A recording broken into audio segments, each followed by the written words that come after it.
Jeg den første mann.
Hi everyone, you're back on the Cowboy and the Viking show, and we are here in Hermitage, Tennessee today at the NAIA Festival, the National American Indian Association of Tennessee Festival.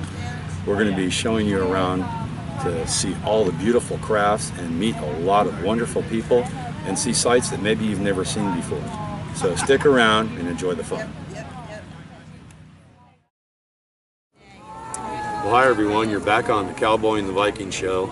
And we are here at the NAIA, the Native American Indian Association of Tennessee Festival, and I am here with Sandy Brown, who is Native American and also has some exhibits going on here. So Sandy, what are you doing today here? So we do, my daughter and I, we do outreach programs like this. We do living history and cultural education.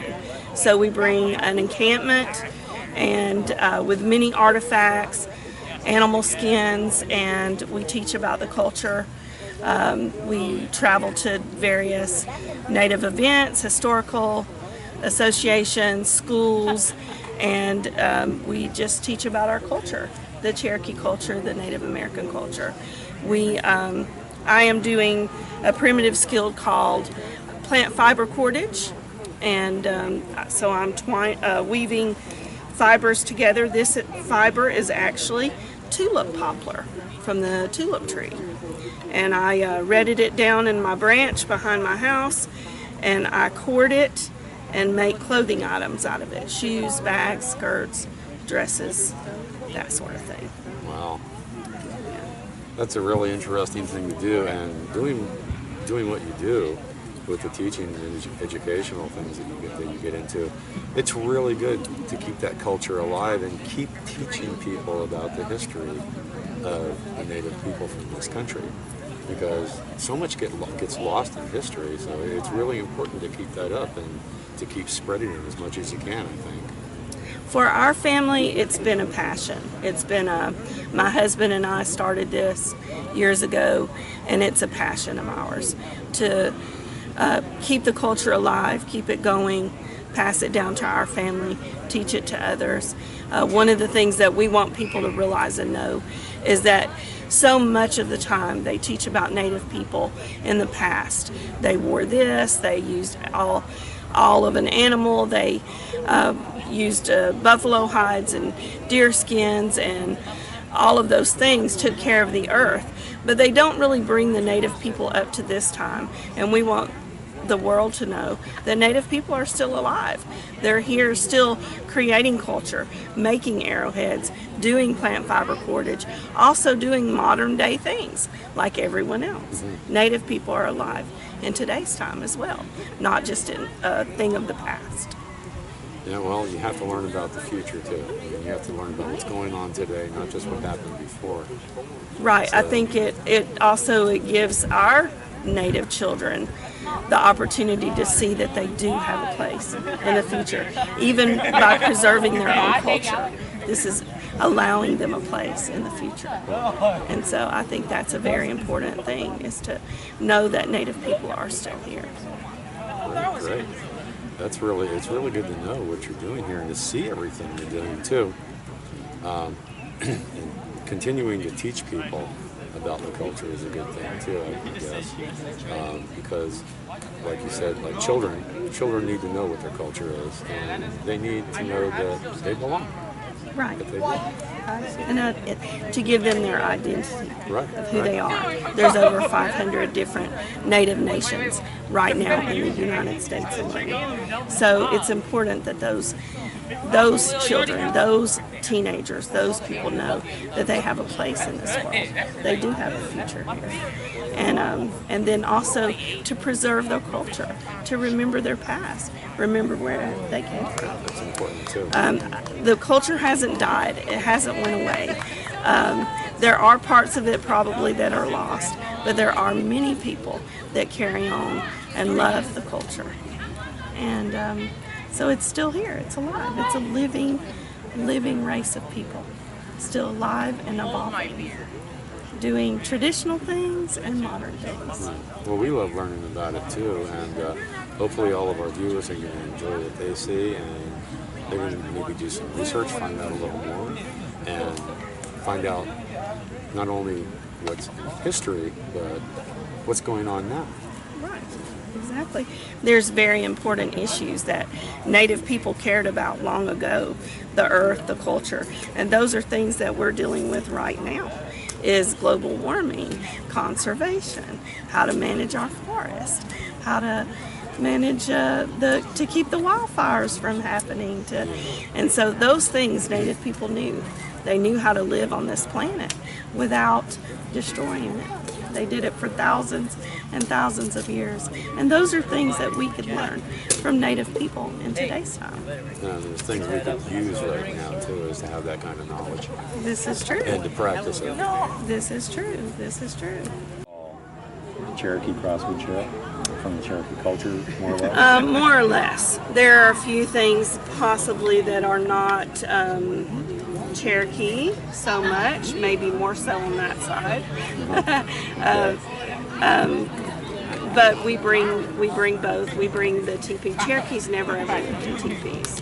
But we bring it because they ask for it. And we do have that ability to teach about both cultures, like the Western Plains Indians, but what I have here is a hunter's bark encampment. So Cherokee homes were round homes with clay walls and bark roofs. They were stationary. They did not move with their food source. So we couldn't bring a Cherokee home to you here. However, we brought an encampment. And these were set up traditionally long ago in the territories of the Cherokee. They were set up out in the forest and used by men and women both. The only requirement is that if you used one of these encampments, you had to add back to it something to keep the camp up for the next hunter or the next gatherer. And women would gather foods, plant materials, hunt small game. Men went on big hunts. Now, it was dishonorable to come home from a camp or a gathering empty-handed. So you stayed until you got your game or your plant or your whatever you were going to bring back to the people. So it's just like in today's time, if you go to the grocery store, you're not going to come home and be empty-handed. So it was the same way in the long ago time. They stayed out, and so they needed camps like this one. We do have an end cap that goes on the back of it, a roof that goes on top of it, and you would build the fire more up towards the front. You could stay warm and dry. This is made out of cypress bark. Cypress. Cypress is also a plant that you can cord and make clothing items out of. So, that's interesting too. yes. What you were saying about the teepees, though, I know, like you said, people expect this as different ways. Well, the teepee is a stereotypical image for Native people. Right. The fact of the matter is only the Western Plains people use the teepee. They were made so that you could take them up and down very quickly to follow the food source. It was people like the Lakota, the Cheyenne, the Arapaho, the Comanche, the Crow, the Blackfeet, many more, but mostly the Western Plains. Here in the Southeast, there were, like I said, the round homes with clay walls and bark roofs. There were Cherokee style homes down in Florida. In the Southwest, there are adobes and hogans. Up in the Northeast, there are longhouses, wigwams and wickiups made of willow in the Midwest, and same way on the California coast. They made almost like a longhouse type, but made out of bark. So there were many different types of native homes, not just one kind. Well, I don't think most people don't know things like that, and that's kind of a good thing to try to change too. So there is some more education, and some more of the actual facts are known by a lot more people. And hopefully, we're going to help to teach some people with the shots from the show here. Awesome. That's great. Thank you for doing that. Well, thank you for being on the show. And we appreciate it. We're back again, and I am standing here with Wilela. And Wilela kindly agreed to talk to us for a minute. And Wilela, what kind of Native American are you? I am Eastern Band Cherokee from Cherokee, North Carolina. I live on the reservation up there with me and my husband and my daughter. So you don't live in Tennessee, right? No, we're in North Carolina, and we just came out here to do the powwow and do the show. It's going to be a lot of fun, I hear. Yeah. It really is. Yeah. Very interesting. A lot to learn and see, too. Yep, there's tons to learn about the Native people and their culture and the way that they lived, and then there's jewelry and clothes and all kinds of things. Beautiful things everywhere. We've already seen a lot of that. There's there's going to be a powwow later. Right? Yep, around 6 o'clock. I think they're going to start doing like the Friday evening of the powwow, and then tomorrow will be around like 1 should be grand entry. Well, we're going to catch some of that for sure. And how long are you here for? We're here until Sunday, till it's over. Okay. Well, we may be back tomorrow. We'll see. Okay. We'll see. But we're certainly going to have fun for as long as we are here. And thank you very much for talking to us. Yeah, no problem. We'll be back. Jag den första man.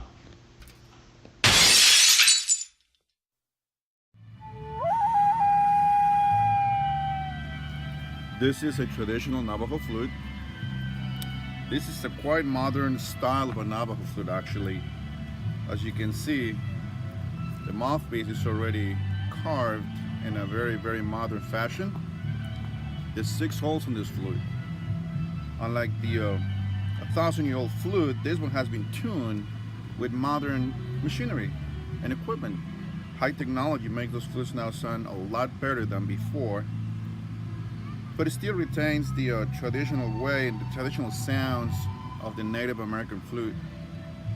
As you can see, the bird, or that piece on the top, that's the piece that covers the upper chamber so that the sound can transfer down this way and get that traditional native sound. And Navajo flutes are pretty popular. You can see them on movies, like the Code Talkers, for instance, the Wind Talkers. They have various scenes where a Navajo man is playing one of these. So this is a traditional Navajo flute. Well, we're back again, and I'm standing here with Sally Wells. And Sally, what kind of Native American heritage do you have? I'm a Native American. I'm members of the Mississippi Band of Choctaw. I'm a full-blooded Choctaw Indian.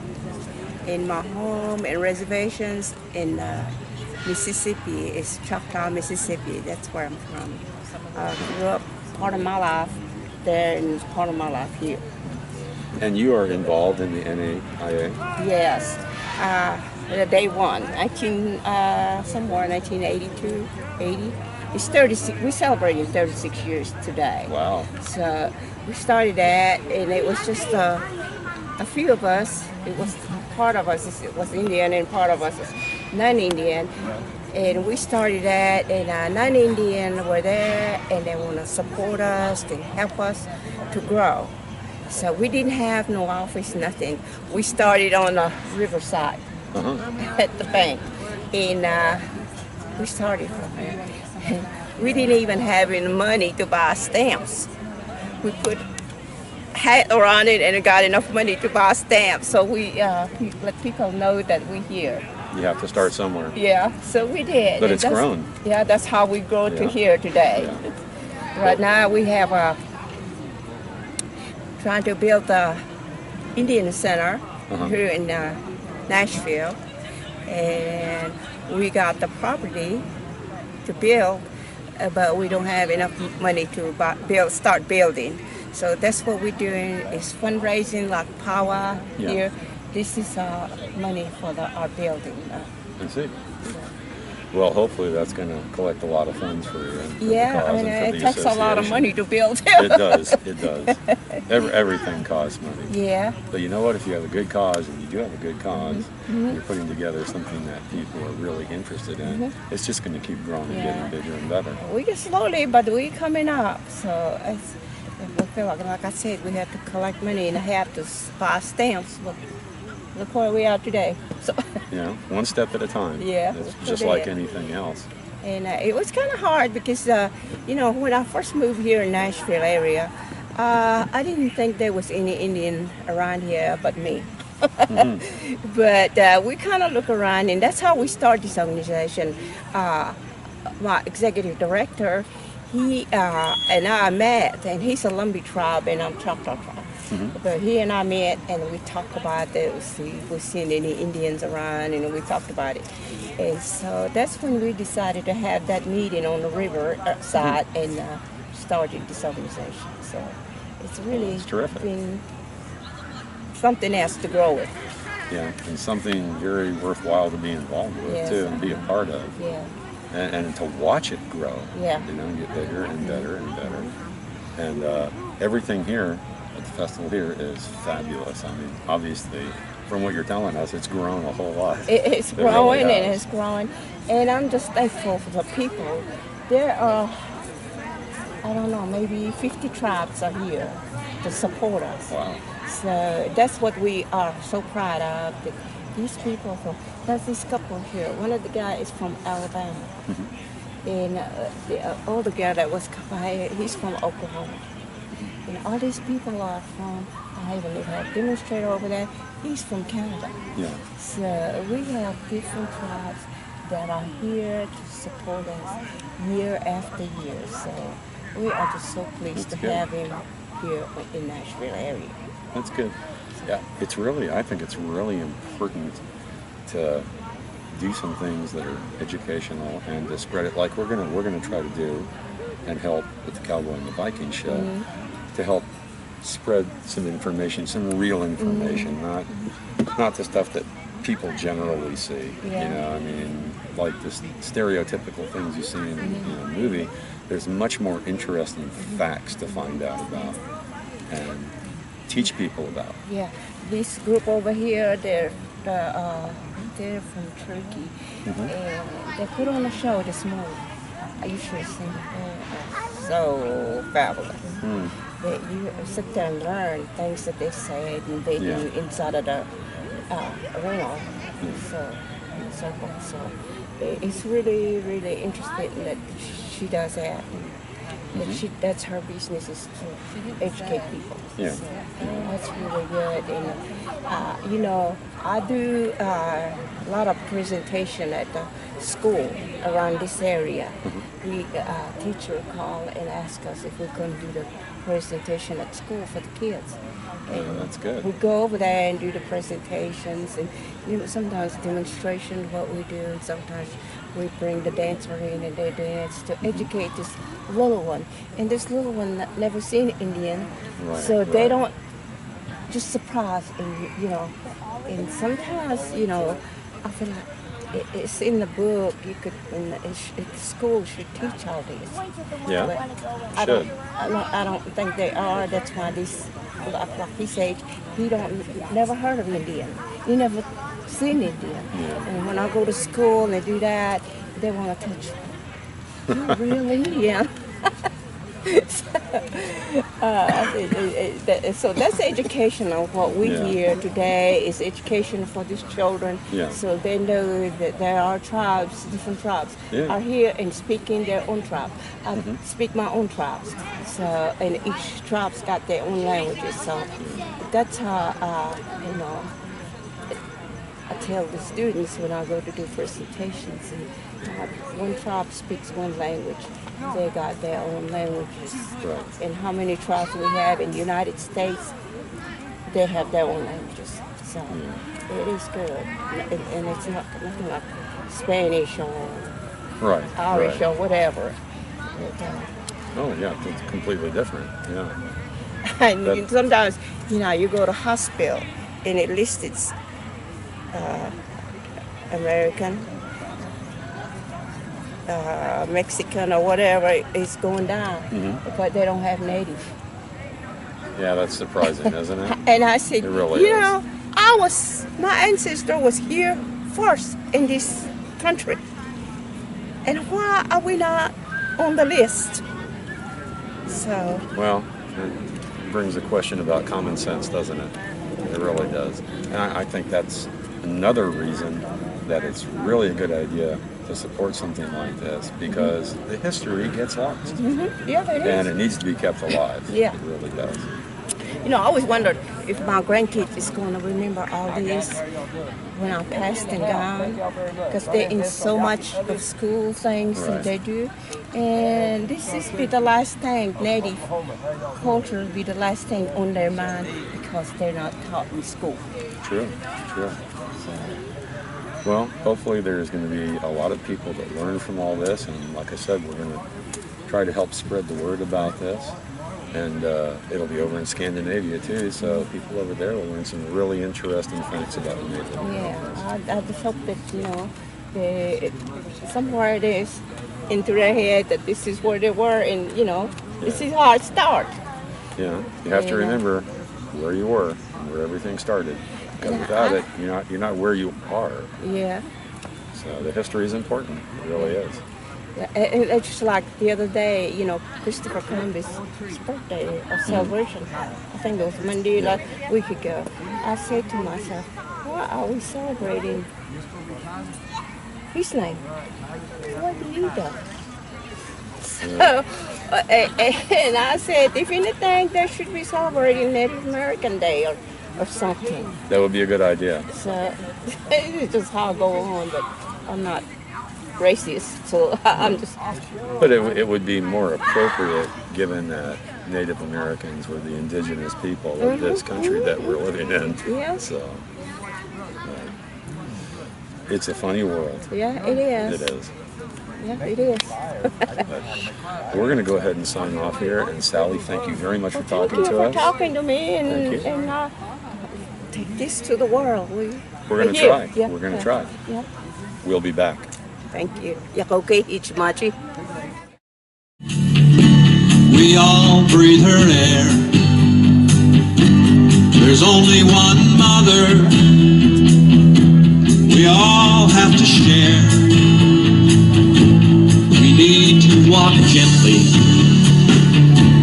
Each son and daughter. Earth is our mother. Sky is our father. Leave no trace.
mammals, the fish in the ocean. All life is sacred, we all have to care. So let's work together, the whole human race. Care for our mother, leave no trace, leave no trace, leave no trace. Think about the future of the human race, of the earth, leave no trace. Think about the future of the human race. Way ahead, way ahead, way ahead, way ahead,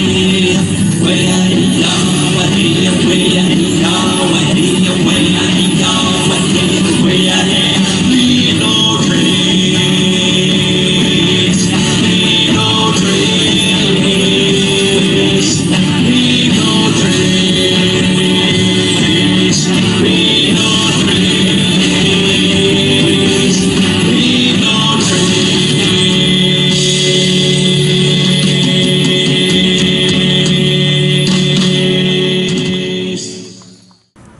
Hi everyone, you're back on the Cowboy and the Viking, and I'm standing here with Frankie Lackey. Frank, thank you for being on the show. Thank you. Frankie is a Native American expert fire maker, and in just a few minutes he's going to show us how you do that. But I'm going to ask him a few questions first. How long have you been doing this, Frankie? Well, I began learning Native American arts and crafts and survival techniques when I think I was about 10 years old when I first began. And making a fire was a hard one for me. I didn't have anyone to teach me. And without having a teacher, it's a very difficult technique to master on your own. So I was probably 20 years old before I made my first fire. I'm not going to tell you how many years ago that was, but it was a lot of them. Did you read about it at first? Or? I did. I read about it, and I did as the books instructed. I made the kits and I worked on it. But there's subtle little things that have to be lined up perfectly and all done at the same time for the fire to actually happen. And if a person is doing one or two things wrong, it can be enough to prevent success. Well, it's a good thing to know to have success. I mean, like if you want to stay warm or eat, or it's a good skill to have. It really is. It is. You know, fire can save your life. You know, if you're in a survival situation and it's cold, it's raining, you know, having a fire can be the difference between surviving the night or not. Yeah, it's true. It's very important. So knowing how to make one without any of the modern conveniences is a good skill to have. Exactly, yes. How many times do you think you've done this?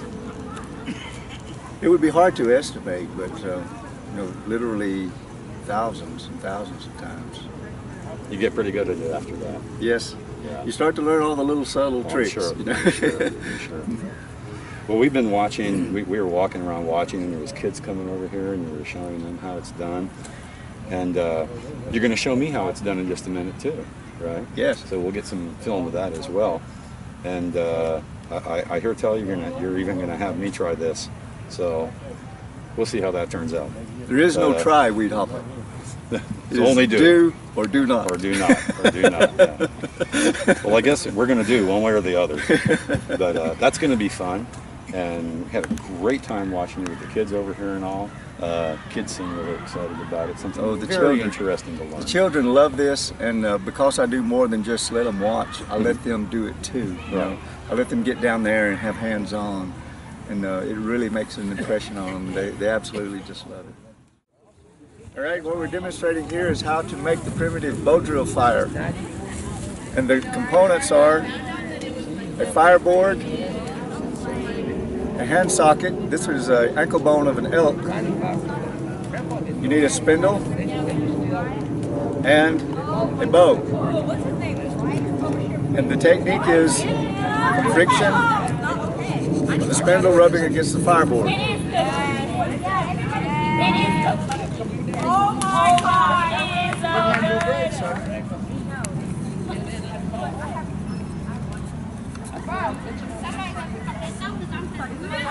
This is an ancient Native American technique. It's been perfected for thousands of years, and it works very fast.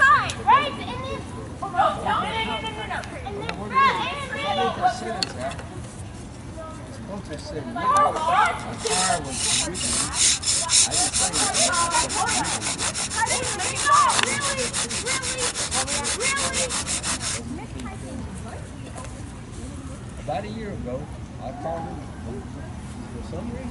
So we have a burning ember, which is from the hot dust that collected in this V-notch in this board. How are you doing? She said, I'm doing good. She said, I am one. Which means she's doing great. And so, Place the ember into the tinder bundle, and then blow it into a flame. she said, are you still Miss Belly works for you? No, I'm a lady. I'm okay. Okay. You can go play yourself. Yeah. That's Miss Van too? No, man. That's what I'm. Now you have fire.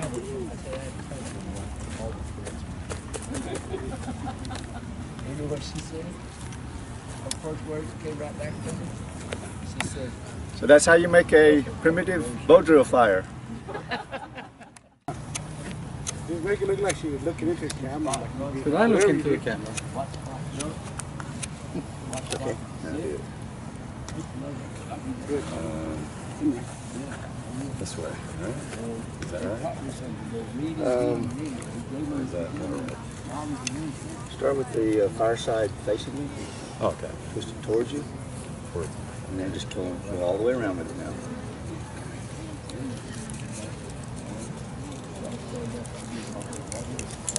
There you go. Perfect.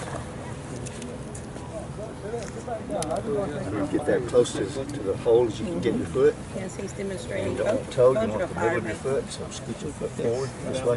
This way more. This way more. Good friction right there. Alright. Okay. Get that locked in good and tight against that leg. Alright. Now this time, the only thing you didn't do, I think you needed a little more speed. Okay. So start slow. Alright. When you get smoke, I'll tell you when to pick up your speed. Okay. Alright, you got smoke, so now pick up your speed. Now, keep them long, strokes long, not short and choppy. There you go, fast though, fast and long. Whoops, you may have it already. See what's happening really? Pretty cool. The more the string from the bow is wrapped around the stick, the vertical stick, so it's spinning. One more try. And then it causes friction at the bottom. And it's so much friction, it gets so hot that it actually starts on fire. Alright. It's pretty amazing. This time I'm going to watch more closely so I can figure out why you're not getting a fire, because everything that looks like you should have a fire. You're doing everything right. Alright. So give me a little more downward pressure, just a touch. Now more speed. Now you're making a fire. Now make it fast. Now you're making a fire. Long though, keep them long. You got a fire now though. Man, I can't believe you're not getting a fire. Can you believe he's not getting a fire? Yeah, that's really good. Hey everybody out there. Fire! This is the way the cowboy does it. Fire! Now you reach around your leg with this arm. Get you a good grip on this bone. Okay. Make sure your fingers are not down there where the spindle's spinning. Now try to crook your wrist and put your wrist right there, the crook right against your shin bone. Kind of move your arm back this way a little bit and turn your wrist. There you go. Make that contact like that. You got all this contact right here. Yeah. Now press straight towards your leg. And don't let me pull this off. Away from your leg. Every time you try to correct it, it's going to try to pull it off. Right. So you press that way, but not down too hard. Okay. Now let's get it straight up and down right here. All right. Now with the bow, you want to take long strokes, like back from here to here. Don't go past this point. Okay. And just long and smooth. And as you pull back, try not to pull up in the air. You got fire immediately. And you're making fire. Get that leg good. Now you're doing it. Look at that.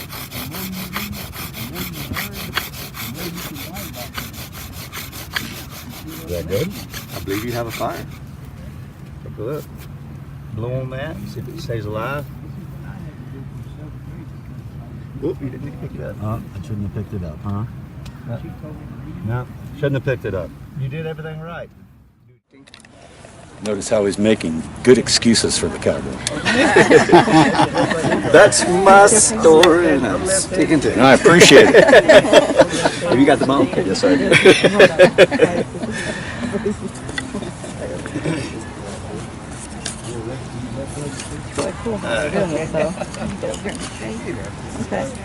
See if I can burn in a new hole. It's kind of tricky burning for the first time here.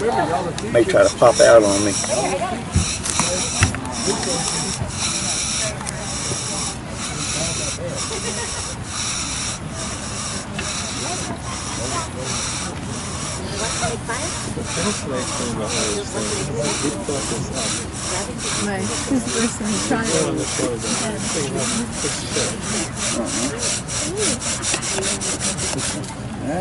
There's a big old fire, so let's see you do it now.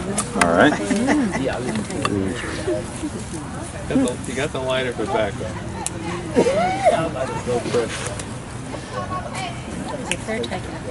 Okay.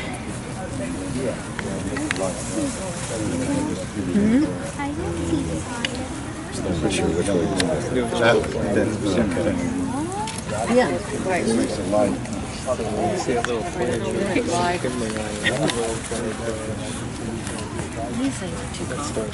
Get your toe forward a little bit more. A little more forward. All right. Raised up in the air. Your whole body. Up. There you go. You're fine. You're fine. You see the thumb? Yeah. Got a good grip. Now, any of you out there who watched Tom Hanks try to do this on Castaway, you know how hard it can be. Right here against that shin bone. Yeah. Just a bit. Okay. All right. Now, you really need to have this knee facing this direction instead of facing the other direction. Okay. All right, and that gives you room to crank past your leg. Gotcha. All right, get her locked in. Do just like you did before, and you're going to get a fire this time. Look at that. Pick up your speed. Yeah. Here's a new tender bar. Hey! You can quit anytime you want, because you got to remember, I know this time. Yeah. Where the smoke is when you add tinder, a little bit of grass. You earned the right to blow this into a flame.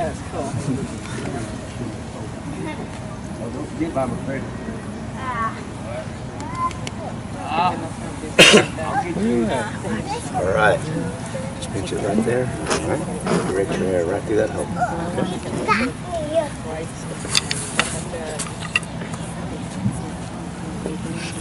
Look at the smoke pouring out of it.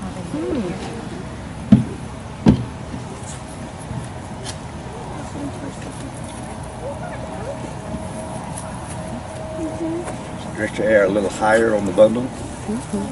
There you go. Now you got her. Whoa. Drop it. Yay! All right. Cowboy can survive.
thank you. I'm going to pray in my own languages. That's the only way I know how to pray, so that's the way I'm going to do it. So y'all listen. Chingi jito abash benina tugma himanita the kia pandagli kia gajako gichimaji. You make care himanina tugma nana hatugmo glami charging it and ho hajishnako shwin the hanit to go gichim. You make manana hatugma is a space of a kitten ho hajishnako shibafukat imanak finan a chukmadishi at the conditionako each even holiday yako gichimaji. You make care himanita the hatakasi hat kanuma glami shahala ito wat pandagliki at the yakogi maji because Mugada Pichinagos ma you made a condition the kick my pandagliki at the Katishnagos Ishibafukana pandagliki yakogi maji. You make Matanoti Nana had a space of careful limit to Katishnagos at Chumakash fight on it and Honda Chishnago yakogi maji. You make Martin Talchi Father Kello Hubare Himara Kanuma Heki at the Kapandaki yakogi each magician to kick pinale to pick my Andiki had to kick out Snako Yagoichimaji. You make here a number of flyer eating Panahala in Shimana open in Avatoma in name of Jesus Christ. Amen. Yakogi Ichimaji, that means thank you.